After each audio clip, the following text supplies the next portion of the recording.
आज हम लोग अंडरस्टैंडिंग क्वाड्रिलेटरल चैप्टर का ये क्वेश्चन को सॉल्व करेंगे। यहाँ पर क्वेश्चन है, in the below given diagram BEST is a parallelogram, find the values x, y and z। Guys, यहाँ पर नीचे एक पैरेललोग्राम दिया गया है और इसमें angle B is equal to 100 degree बोल के हमें क्वेश्चन दिया है। क्वेश्चन ओनली हमें इंफॉर्मेशन क्या दिया है, angle B is equal to 100 degree, question ये दिया है। और क्वेश्चन हमें पूछ रहा है कि एंगल X, एंगल Y और एंगल Z का वैल्यू क्या होगा यह निकालने के लिए। गाइस, ये सब क्वेश्चंस बहुत इजी होता है। चलिए देखते हैं हम लोग इसको आसानी से कैसे कर सकते हैं। इसको करने के लिए यहाँ पर अगर आप लोग ध्यान देंगे, मैं कुछ लिख के लाया हूँ, कुछ नोट्स लिख के लाया हूँ। अगर आप लोग यहाँ पर देखेंगे, यहाँ पर मैंने क्या लिखा हूँ, देखिए, opposite sides and opposite angles of a parallelogram are equal. ये गाइस हमें पता है।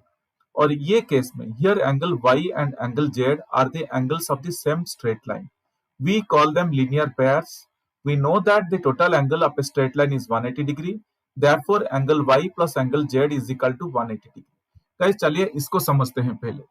यहाँ पर अगर आप लोग देखेंगे एंगल Y और एंगल Z, ये एंगल Y और एंगल Z एक स्ट्रेट लाइन के ऊपर है। अगर मैं यहाँ पर एक स्ट्रेट लाइन ड्रॉ करूंगा, ये एंगल Y और एंगल Z एक स्ट्रेट लाइन के ऊपर है। अगर मैं ऐसा एक स्ट्रेट लाइन ड्रॉ करूंगा, और हमें पता है कि एक स्ट्रेट लाइन का टोटल एंगल्स कितना होता है, 180 डिग्री होता है, हमें पता है।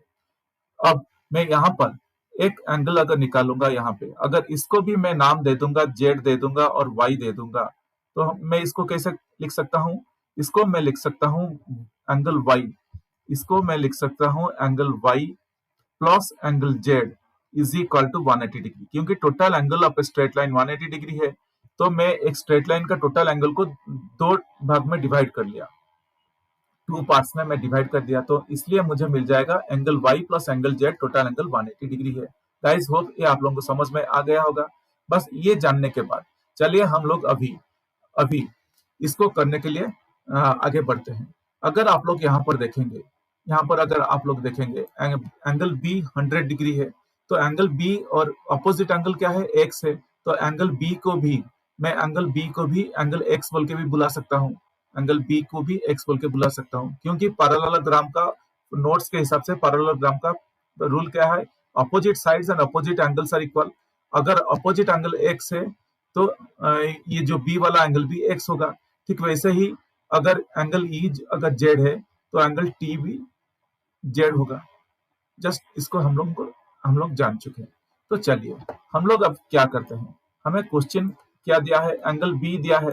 एंगल B क्या है, क्वेश्चन दिया है angle B is equal to 100 degree बोल के दिया है। और हमें पता चल गया है कि एंगल B बोले तो एंगल X ही है, is equal to angle X है। तो हमें क्या मिला है, angle X is equal to 100 degree मिल गया, तो X का वैल्यू हमें यहाँ पर मिल गया। ये एक पार्ट हो गया। अभी हमें एंगल Y और एंगल Z के बारे में हमें जानना है। गाइस, हमें पता है, क्या पता है, एक पैरेललोग्राम का हमें पता है, एक पैरेललोग्राम हो या क्वाड्रिलेटरल हो, कुछ भी हो, उसका हर एक साइड एंगल्स कितना होगा, उसका हर एक एंगल्स कितना होगा हमें पता होगा। अगर हर एक एंगल को हम लोग ऐड करेंगे कितना होगा, 360 डिग्री होगा। ये चारों एंगल्स को अगर हम लोग ऐड करेंगे तो कितना होगा, 360 डिग्री होगा। एक क्वाड्रिलेटरल का अगर 4 एंगल्स को हम लोग ऐड करेंगे तो 360 डिग्री होगा। तो यहाँ पर ये जो क्वाड्रिलेटरल हमें क्वेश्चन में दिया है, तो उसका 4 एंगल्स क्या क्या होगा, देखिए, angle X plus angle Y, angle X plus angle Y plus angle X plus angle Y is equal to 360 degree. Guys, ये सही है ना मैं जो लिख रहा हूँ, देखिए यहाँ पर मैंने क्या लिखा है, angle X plus angle Y plus angle X plus angle Y is equal to 360 degree बोल के मैं लिखा हूँ। मैंने कैसे लिया, देखिए, मैंने कंसीडर किया, मैंने यहाँ पर ऐसे लिया, फर्स्ट एंगल X इसको लिया, एंगल X को लिया, फिर एंगल यहाँ पर एंगल Z है तो एंगल Z को लेना है हमें, फिर एंगल X, फिर एंगल Z। ये चारों एंगल को हम लोग ऐड करेंगे। अगर ये चारों एंगल को ऐड करेंगे तो हमें कितना मिलेगा, 360 डिग्री मिलेगा। तो गाइज, यहाँ पर क्या है, एक्चुअली ये है एंगल X, यहाँ पर एक्चुअली ये है angle X plus angle Z, angle Y नहीं है, हमें एंगल Y भी निकालना है। तो ये इसके हिसाब से हमें यहाँ पर क्या है, angle X plus angle Z plus angle x plus angle z is equal to 360 degree है। और मैं इसको लिख सकता हूं angle x plus angle x plus angle z plus angle z is equal to 360 degree, क्योंकि जो x है मैं इसको एक जगह पे ले आया, नजदीक ले आया, और z जो है उसको नजदीक ले आया। और मैं इसको लिख सकता हूं एंगल x कितना है 100 डिग्री है, 100 degree plus 100 degree plus angle z plus angle z, 2 angle z हो जाएगा इज इक्वल टू 360 डिग्री। ये हो गया। जस्ट गाइस मैं इक्वेशन को ओनली सॉल्व कर रहा हूं और कुछ भी यहाँ पर नहीं कर रहा हूं। कितना मिला हमें, angle 100 degree plus 100 degree plus 2 angle z is equal to 360 degree, और 200 डिग्री 100 प्लस 100 200 हो गया, 200 degree plus 2 angle z is equal to 360 degree. और मैं इसको लिख सकता हूं 2 angle z is equal to 360 degree minus 200 degree. Guys मैं जस्ट ये 200 जो लेफ्ट साइड पे है मैं उसको राइट साइड को मूव किया, ये प्लस 200 लेफ्ट साइड पे था, जब राइट साइड को जाएगा ये माइनस 200 हो जाएगा, तो इसलिए हमें मिला 2 angle z is equal to 360 degree minus 200 degree. और मैं इसको लिख सकता हूँ 2 angle z is equal to कितना हो जाएगा 160 डिग्री, 360 माइनस 200 160 है। और मैं इसको लिख सकता हूँ angle z is equal to 160 degree divided by 2। ये कैसे हुआ, यहाँ पर जो लेफ्ट साइड पे 2z के साथ मल्टीप्लाई होकर रहा है उसको जब हम लोग राइट साइड को मूव करेंगे ये डिवाइड हो जाएगा, तो किसके साथ डिवाइड होगा 160 के साथ डिवाइड हो जाएगा। तो हमें क्या मिला, angle z is equal to 160 degree divided by 2 और angle z is equal to 80 degree.